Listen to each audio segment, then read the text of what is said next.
ओम नमो नारायण। इससे पहले वाले वीडियो में हमने देखा था मंदन मिश्र ने कहा यह जीव ब्रह्म का ध्यान कर उसकी उपासना करे। आइए जाने इसके आगे मंदन मिश्र ने और क्या बोला। नित्य और कृतज्ञ इनके द्वारा पुरुषों को जो प्रवृत्ति का उपदेश करता है वह शास्त्र कहा जाता है, अर्थात वेद और स्मृति आदि ही शास्त्र होते हैं।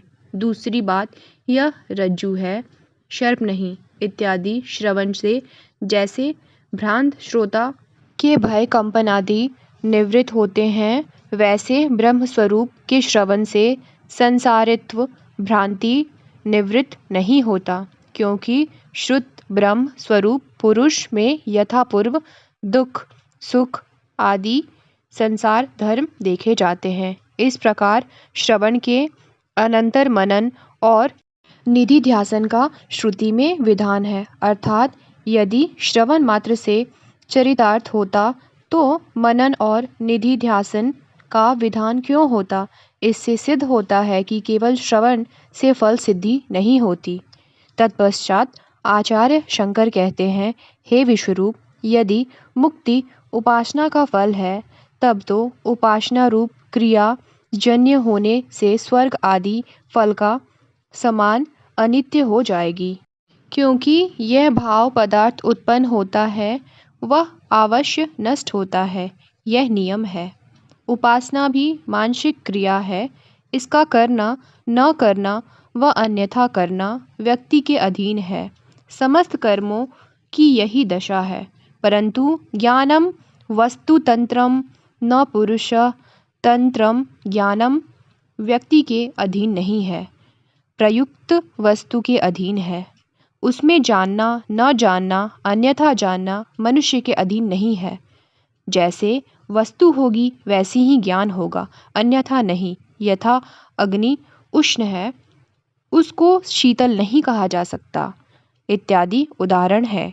इसीलिए ज्ञान कर्म के अंतर्गत नहीं है। इसके बाद मंदन मिश्र कहते हैं, हे आचार्य, यह बात है कि तत्वमसि आदि वेदांत वाक्य उपासना परक नहीं है तो न सही, परंतु हे विद्वान, ये वाक्य एकता परक नहीं है, अपितु जीव ब्रह्मा की सदृशता परक है, अर्थात वह जीवन ईश्वर के सदृश है। ज्ञानावस्था में वह विद्वान पुण्य पाप रहित हो निरंजन परम साभ्य को प्राप्त होता है, ऐसी श्रुति भी है। जब भिन्न वस्तुओं का अभेद बताया जाता है तो उसका भी यह अभिप्राय होता है कि यह उसके सदृश है।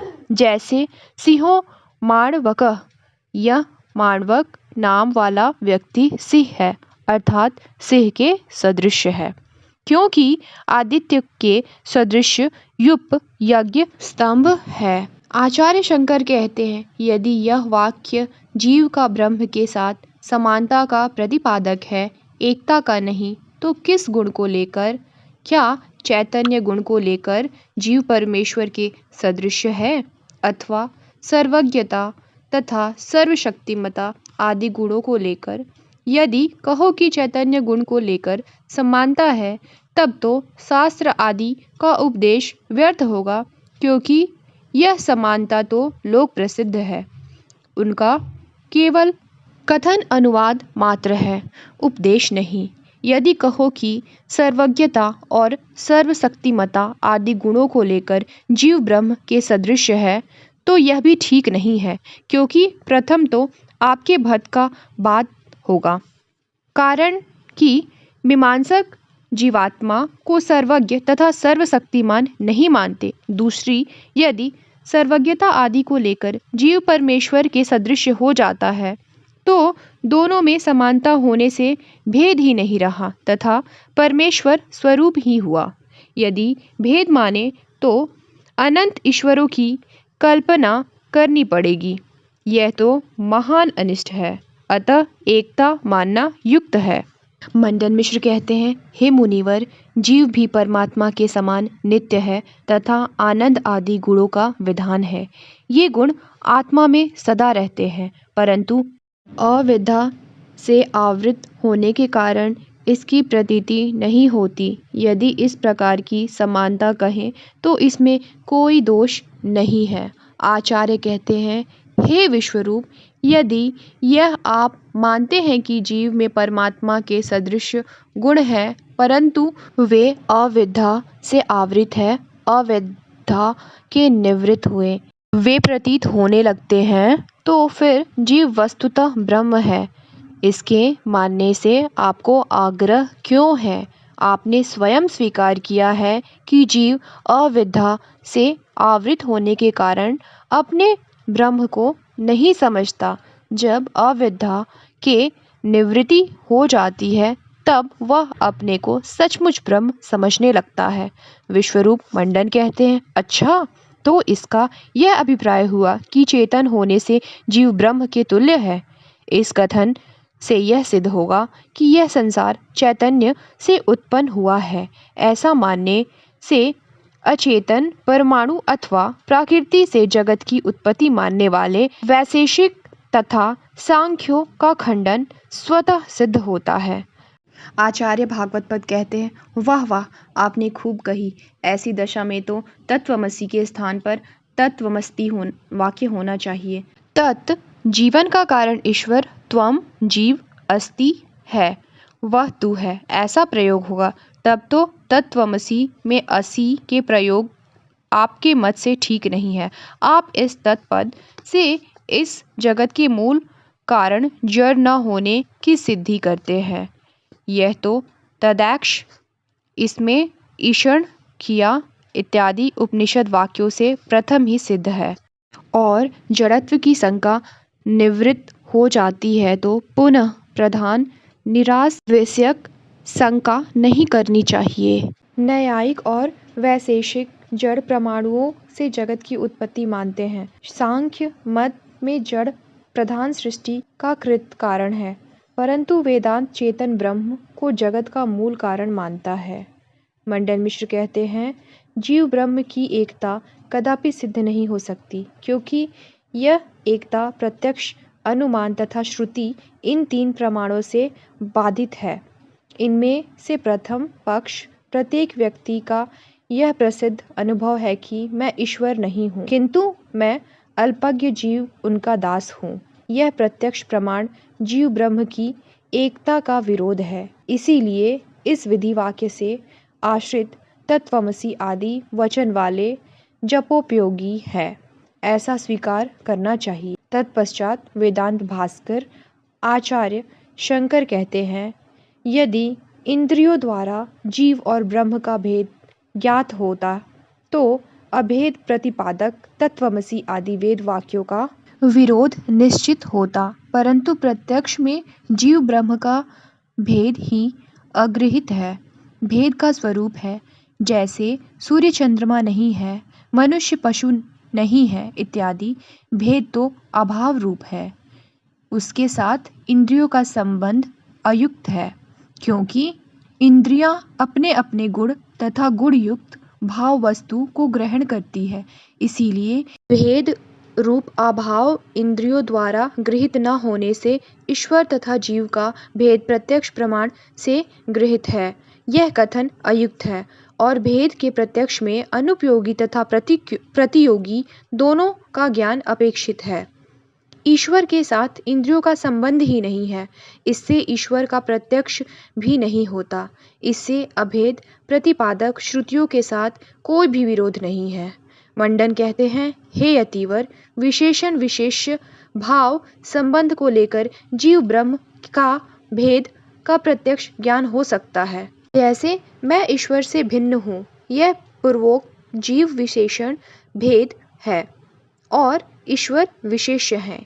यहाँ यद्यपि इंद्रियों का संयोग संबंध नहीं है, फिर भी संयुक्त विशेषण विशेष भाव का संबंध है ही। इस प्रकार हे विद्वान, भेद गृहीत होने से अभेद का बाध हो सकता है। इंद्रिय और विषय के संबंध को सन्निकर्ष कहते हैं। बिना सन्निकर्ष के विषय का ज्ञान नहीं होता। न्याम मत से सन्निकर्ष 6 प्रकार के माने गए हैं। पहला संयोग, दूसरा संयुक्त समवाय, तीसरा संयुक्त समवेत समवाय, चौथा समवाय, पांचवा समवेत समवाय, छठा विशेषण विशेष्य भाव। आचार्य शंकर कहते हैं केवल विशेषणता सन्निकर्ष से किसी भी अभाव का ज्ञान नहीं हो सकता, क्योंकि अति प्रसंग हो जाएगा। विशेषण विशेष्य भाव सन्निकर्ष तब लागू हो जन भेदाश्रय आत्मा का इंद्रियों द्वारा प्रत्यक्ष हो। आत्मा तो इंद्रियों से अप्रत्यक्ष है, न चक्षुषा गृह्यते, जो चक्षु आदि इंद्रियों द्वारा गृहित नहीं है, इसीलिए भेद अनुगृहित है। मंडन मिश्र कहते हैं हे यतीन्द्र, यह युक्त ठीक नहीं है, क्योंकि भेद का आश्रय भूत आत्मा का तो इंद्रिय से प्रत्यक्ष होता है। न्याय मत में आत्मा और मन द्रव्य पदार्थ है, अतः द्रव्यों का संयोग संबंध निश्चित ही है। तब आचार्य भास्कर भागवतपाद शंकर कहते हैं हे योगी, आत्मा को आप क्या मानते हैं? विभु अथवा अणु, किसी भी रूप से आत्मा के साथ मन का संयोग नहीं हो सकता। मन इंद्रिय है, इस सिद्धांत को स्वीकार कर अपने मन का भेद का साथ संयोग कहा है, परंतु वेदांत सिद्धांत में मन इंद्रिय नहीं है, किंतु ज्ञान करने में इंद्रियों का सहायक मात्र है। जैसे दीपक नेत्रेंद्रिय द्वारा ज्ञान रूप में सहायक मात्र है, मन के साथ 6 इंद्रियां हैं इत्यादि श्रुति स्मृति प्रमाणों से यह सिद्ध होता है कि मन इंद्रिय नहीं है, किंतु उनके साथ वर्णन मात्र है। इस बात पर मंडन मिश्र कहते हैं हे योगीवर, यदि भेद ज्ञान इंद्रिय जन्य नहीं है तो न सही, यह स्वयं साक्षी स्वरूप है। फिर भी साक्षी स्वरूप होने से विरोध होने के कारण जीवात्मा और परमात्मा अभेद ज्ञान कराने में तत्वमसि आदि वाक्य प्रमाण कैसे हो सकता है? भागवतपद आचार्य शंकर कहते हैं प्रत्यक्ष तथा श्रुति में कोई भेद नहीं है, क्योंकि दोनों का विषय आश्रय भिन्न भिन्न है। यथा अप्रत्यक्ष प्रमाण अविद्या आदि उपाधि युक्त जीव तथा मायोपाधि विशिष्ट ईश्वर में भेद दिखलाता है, और श्रुति अविद्या एवं माया रूप उपाधि रहित शुद्ध चैतन्य स्वरूप जीव ब्रह्म का अभेद वर्णन करती है। इस प्रकार प्रत्यक्ष का विषय औपाधिक जीव और ईश्वर है, और अभेद बोधक श्रुति का विषय उपाधि रहित शुद्ध चैतन्य स्वरूप प्रत्यग भिन्न है। एक आश्रय होने से विरोध होता है, परंतु विभिन्न आश्रय होने से दोनों में विरोध माने तो कोई भी विरोध नहीं, क्योंकि पूर्व प्रवृत्त प्रमाण दुर्लभ है और उत्तर प्रवृत्त श्रुति प्रमाण प्रबल है, अतः प्रबल से दुर्बल बाधित होता है। यथा प्रत्यक्ष से तो सूर्य आदि अल्प परिमाण वाले प्रतीत होते हैं, किंतु उत्तर शास्त्र प्रमाण से उनका बोध होता है। अथवा जैसे सीपी में पूर्व रजत ज्ञान उत्तर शक्ति ज्ञान से बाधित है, वैसे ही भेद साधक प्रत्यक्ष प्रमाण अभेद साधक श्रुति से बाधित होता है। इस पर मंडन मिश्र कहते हैं हे यतिराज, श्रुति के साथ प्रत्यक्ष प्रमाण का विरोध कर तो आपने खंडन कर दिया, परंतु अनुमान से अभेद बोधक श्रुति बाधित है। सर्वज्ञ न होने के कारण जीव उसी प्रकार ब्रह्म से भिन्न है जिस प्रकार साधारण घट। आचार्य शंकर कहते हैं हे विद्वान, इस अनुमान से जीव और ईश्वर में जिस भेद को सिद्ध किया जाता है, क्या वह परमार्थिक सत्य है या काल्पनिक? यदि परमार्थिक है तो आपका दृष्टांत ठीक नहीं है, क्योंकि आपके मत में पृथ्वी आदि पदार्थ ईश्वर से भिन्न नहीं है, तो दृष्टांत कैसे हो सकता है, जबकि दृष्टांत पक्ष और साध्य से भिन्न होता है। यदि काल्पनिक है तो हम वेदांती लोग जगत की काल्पनिक सत्ता मानते ही हैं, तो उसके सिद्ध करने में प्रमाणों की क्या आवश्यकता है? मंडन मिश्र कहते हैं हे देशिकेंद्र, जीव और ईश्वर का भेद तो आप अविद्या रूपी उपाधि से मानते हैं। वस्तुतः दोनों एक ही है, परंतु ईश्वर और पृथ्वी का भेद तो उपाधि के बिना है, अतः दृष्टांत कैसे बन सकता है। आचार्य भागवत पद आदि गुरु शंकराचार्य कहते हैं, हम जीव तथा ईश्वर भेद के समान पृथ्वी तथा ईश्वर में भेद भी अविद्या रूप उपाधि से ही मानते हैं, क्योंकि जब तक अविद्या है तब तक ही भेद है। अविद्या से निवृत्त हुए कोई भेद नहीं रहता। इसीलिए आपका घट रूप दृष्टांत सर्वथा असंगत है। इस तरह आदिगुरु शंकराचार्य ने सिद्ध किया। ओम नमो नारायण। हर हर महादेव।